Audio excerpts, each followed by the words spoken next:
Okay, guys, we're in that magandang topic ito.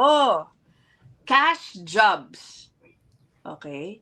The reality, the truth about the risks involved in getting cash jobs. Hindi lang for hindi lang for temporary workers, hindi lang for undocumented, kung naghahanap kayo ng cash jobs. Let's be real, guys, even PR citizens, nagtitake din sila ng cash jobs. Pag-usapan din natin yan. Okay, sige, kasama natin ang nagbabalik. One of our sukis, Attorney Jake Aguilar ng JCA Law Office. Hello again, Attorney Jake. His Hello, email Ina. is, Magandang ayan. gabi.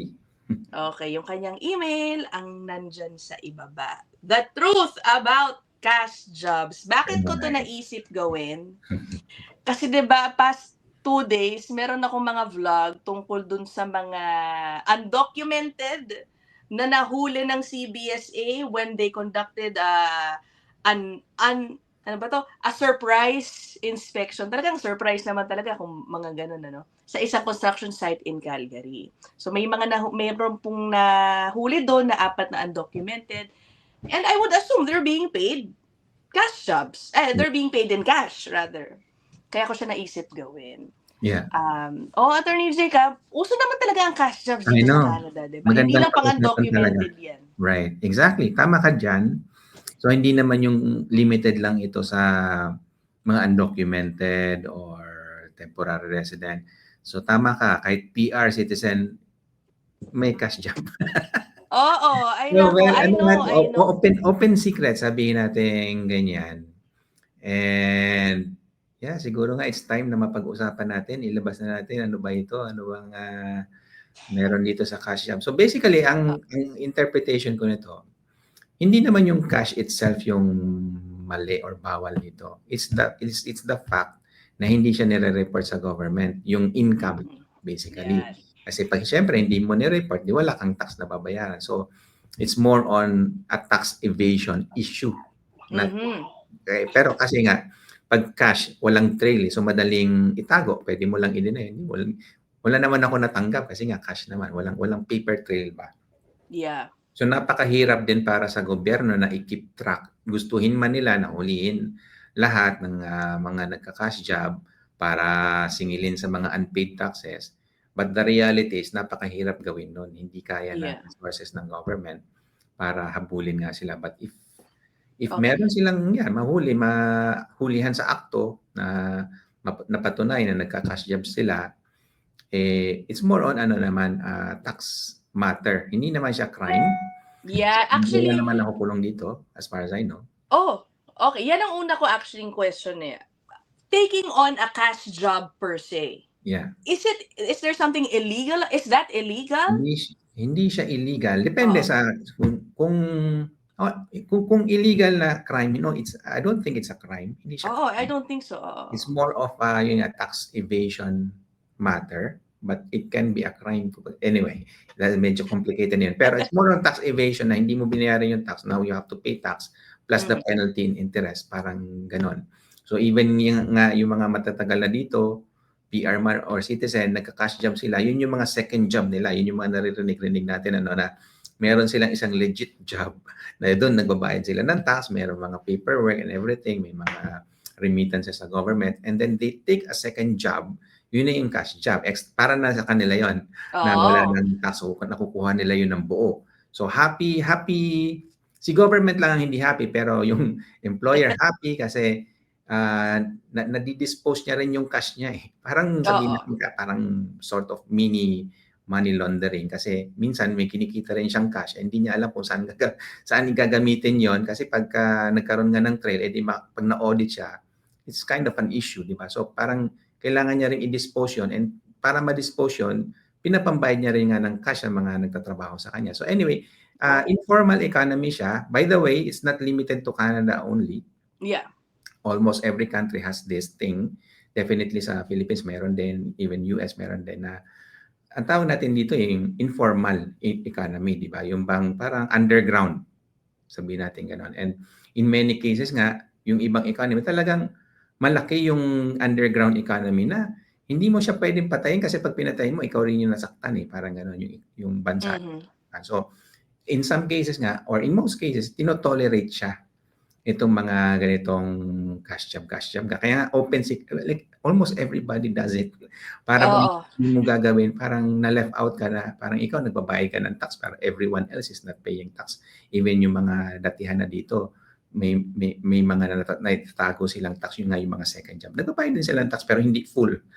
So, ganun yung nakikita kong, at least from my own observation, after 13 years na rin dito sa Canada, yun yung nakikita ko na it's kind of an open secret.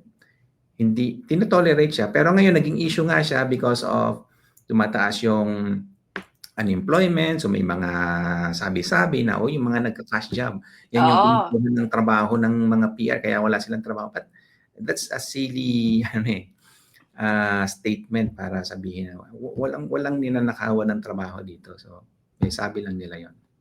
Okay. On the perspective naman, just to be clear, kapag ang isang employer, let's take the side of the employer, Attorney Jake, cash siya nagbabayad. Yeah. Illegal ba yon on the part Well, of the yeah, yung employer? part na yon pwedeng illegal. May possibility na may mga violations siya sa labor laws. Labor laws naman yung tatamaan doon kasi dapat nagre-remit siya, di ba? So, pag nagpasweldo siya, certain portion ng pinasweldo niya, i-withhold niya, di ba? And then i-remit niya. So, yung hindi pag-remit na yon, may siya doon, may violation siya doon. Okay. Would it be better, makakatulong ba sa employer, sabihin ni employer, cash kita babayaran na, ikaw Jake. Sinasabi ko sa'yo i-declare mo yan sa income mo. Parang ganun ba? Pwede, pero kasi yung pag ganon, kasi nangyayari lang yun sa hindi mo employee. So that's one thing na dapat nating linawin. Kasi pag employee, ang may responsibility nun yung employer, di ba?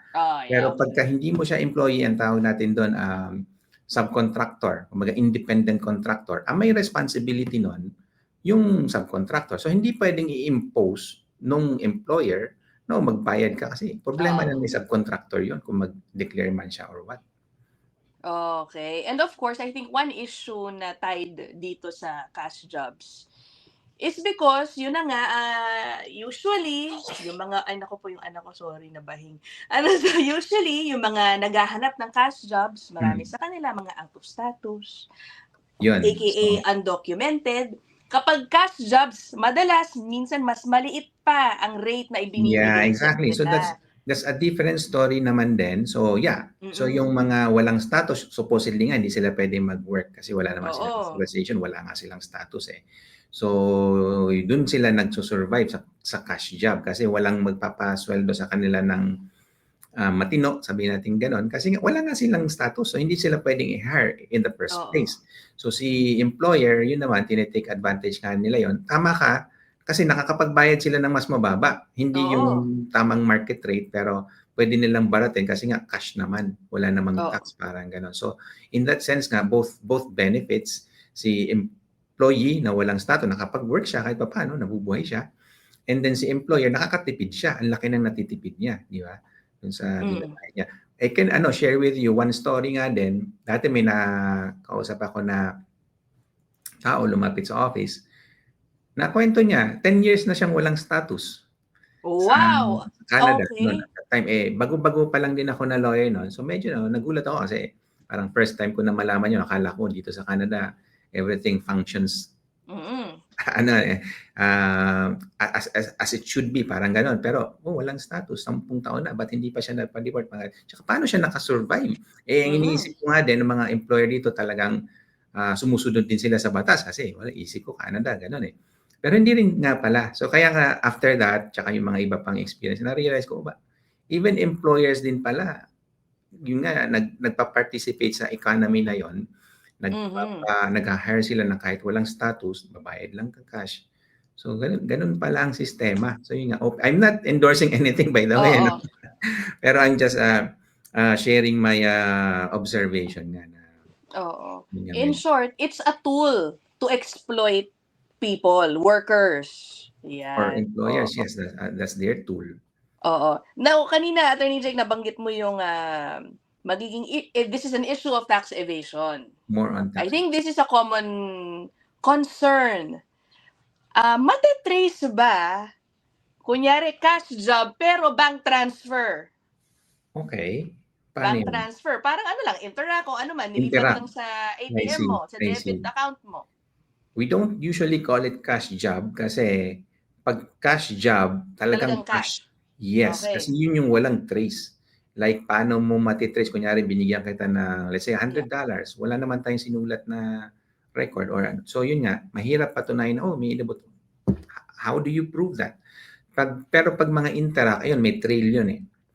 So, even if it's like money from a private entity na sabihin mo, wala, binigyan ako ng pera ng ano ko kaibigan ko. pwede mong sabihin yun, yung gano'n. Kaya lang, ayan nga, kaya nga pag maliliit na amount, hindi na rin na masyadong pinagkakabalahan kasi yung pag-investigate doon, pag-prosecute doon, mas magastos pa kaysa doon sa potential na result noon, kung ano man yung magiging result noon para sa government. It's not worth it for them eh.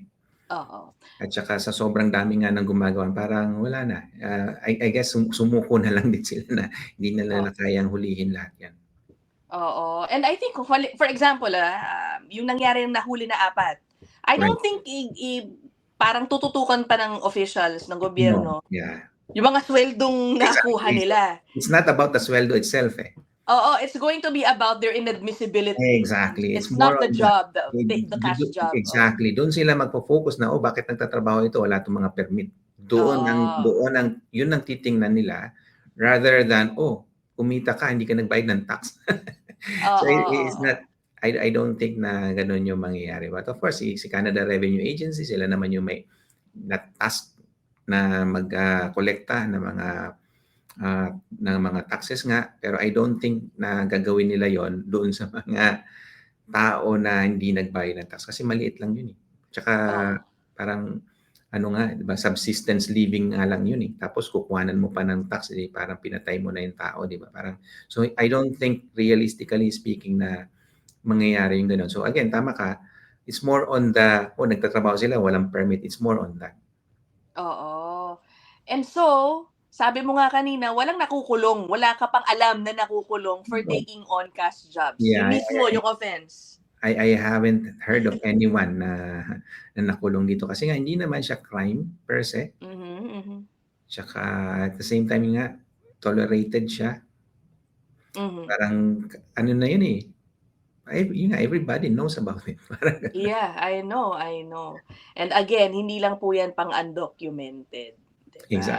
Exactly. Tamang-tama yung sinabi ni Attorney Jay kanina. Yung mga naghahanap ng racket, weekend, cash job, hindi na nila i-declare yun yung extra dami yan. nila. Kahit na minsan kung sino pa yung mayayaman, later on, malalaman mo, kaya niya pala naipon yung mga gano'n kasi hindi siya nagbabayad ng tax. Puro pala parang yung industry niya based on cash, mga gano'n. Wala siya mga dinedeclare. But kanya-kanya ng risk tolerance yan, sabihin natin ganyan. Malakas siguro loob nila, tayo hindi naman gano'n. So, anyway. Okay. Ano yun? Since nandito na rin tayo, attorney, baka may nanonood sa atin, paano yung mga freelancers who get paid in cash or like money transfers? Lalo na maraming freelancing jobs kasi remotely, minsan kliyente nila abroad. Babayaran na lang sila ng hindi naman kinakaltas yun ng tax na para mapupunta sa government ng Canada. How do they make sure that everything is, good? Hindi sila habulin ng CRA or what? They can't make sure. They cannot. And kung tutusin nga, supposedly nga, yung pagbabayad ng tax, di ba, at least dito, honesty basis yan eh. You just need to be honest. Pag may kinita ka, declare mo supposedly. You have that obligation by law. Yeah. You have that obligation. I-file mo yan, bayaran mo yung tax. Ang problem nga, kung hindi mo i-declare, parang, ano naman, paano ka nga naman malalaman unless may magsumbong, di ba? O sabihin, ang liit-liit lang nito i-declare ko pa ba to? Exactly. Kaya nga, sa totoo lang din, ito from what I know so far din, kaya medyo nag-shift din yung mindset ko dito. Kala ko dati, kahit maliliit na bagay, hindi papatulan ng Canada. Alam mo, kaliit-liitan ng mga violation. Hindi naman pala. Kasi nga, na-realize ko din, they only go after yung mga, sabi natin, malalaking isda. Pag maliliit lang, parang they don't really bother. Kasi Oo. mas malaki pa yung sabihin natin gagastusin nila in terms of hours nila, effort nila. It's not worth it for them. They Oo. will Ay, let it go. baka akala nila Attorney Jake ini-encourage natin na 'wag No, sila no, mag-file exactly. ng Yeah. tax Yeah, kapag just ano. to Hindi, be clear, no, we're not encouraging anything. We're just discussing yung reality of this and based Oo. on our own observation lang naman. Oo. We're Basta not i-declare endorsing. ninyo. Okay, let's put You it have that out there, baka obligation. Yeah, by law, you have that obligation. Pag kumita ka, regardless of anong form, cash ba ito or paano ba yung pinambayad sa'yo, but pag kumita ka, you have to declare it and you have to pay. yan, oo. Halimbawa, ako maraming mga nagtatanong sa'kin sa comment section ko noon ano, "Nagbabayad ka ba ng tax, Ina?" Yes! "Hoy, excuse me, itong YouTube earnings ko, dine-declare ko din yan." At hindi kasi yan kinakaltasan ng tax. Halimbawa, nitong nakaraang tax season, I had to pay talaga. Yun ang hirap din, kapag medyo alam mo diretso sa bank account ko kasi yan, walang Mm. kaltas ng Canada. Ang hirap, kailangan mag-set aside ka talaga, guys, Right, right. ng a certain percentage para hindi ka mamroblema kapag ano na, Later on. Totoo tax yan. filing season.